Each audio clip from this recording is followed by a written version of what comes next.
अगर उनके अंदर ये गलत फहमी हो हम कायर हैं तो वो अपना बहम निकाल ले। अगर उन्होंने अपनी माँ का दूध पिया है तो वो सामने से वार करे, उन्हें उनकी छठी का दूध याद ना दिला दे तो हम भीम आर्मी के कार्यकर्ता नहीं है। साथियों, वो लोग कायरों की तरह हम पर हमला करते हैं, छुपके हमला करते हैं। अगर उनमें इतना ही दम है, वो अंग्रेजों की नाजायज औलादे हैं जिन्होंने इस देश में हमेशा से इस देश के खिलाफ उन लोगों का, चाहे वो अंग्रेज हो चाहे अंग्रेजों से पहले कोई भी हुकूमत रही हो, उनका साथ दिया था। उनकी नाजायज औलाद है जो आज देश में ये कहती है कि हम इस देश के मूल निवासी हैं, और इस देश के मूल निवासियों को कहीं ना कहीं टारगेट करने का काम वो लोग कर रहे हैं। साथियों, हमें जागना होगा, हमें इस देश के बहुजन समाज को जगाना होगा।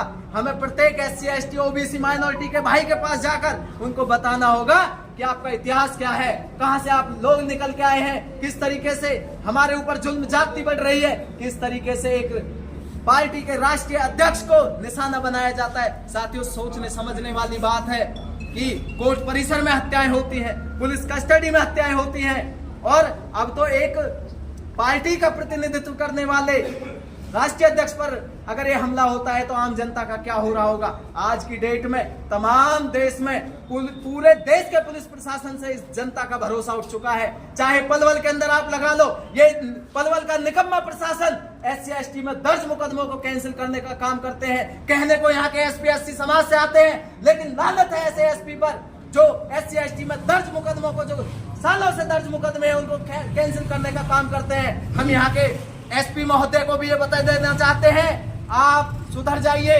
वरना यहाँ का जो बहुजन समाज है भीम आर्मी आपको सुधारने का काम करेगा।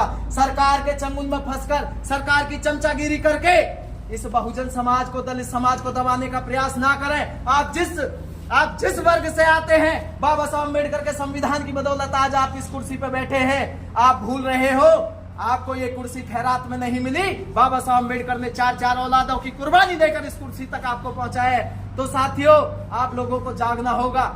जैसे ही आज ये भाई चंद्रशेखर आजाद जी ने कहा कि संयम बना के रखें, तो हमने सिर्फ एक थोड़ी सी आबादी बुलाकर, अपने मेन कार्यकर्ताओं को बुलाकर ज्ञापन देने का काम किया है। अगर ये सरकार नहीं जागती है और भाई चंद्रशेखर आजाद जी को इतना बड़ा कांड होने के बाद भी अगर Z+ की सुरक्षा नहीं दी जाती है, तो ये चेतावनी खुले तौर पर भीम आर्मी के पूरे देश के तमाम कार्यकर्ताओं की तरफ से है कि इस देश में पैर रखने की जगह नहीं मिलेगी, और जो लॉ एंड ऑर्डर खराब होगा उसकी जिम्मेवारी फिर प्रशासन और सरकार के ऊपर रहेगी। हम ये जुल्म जाति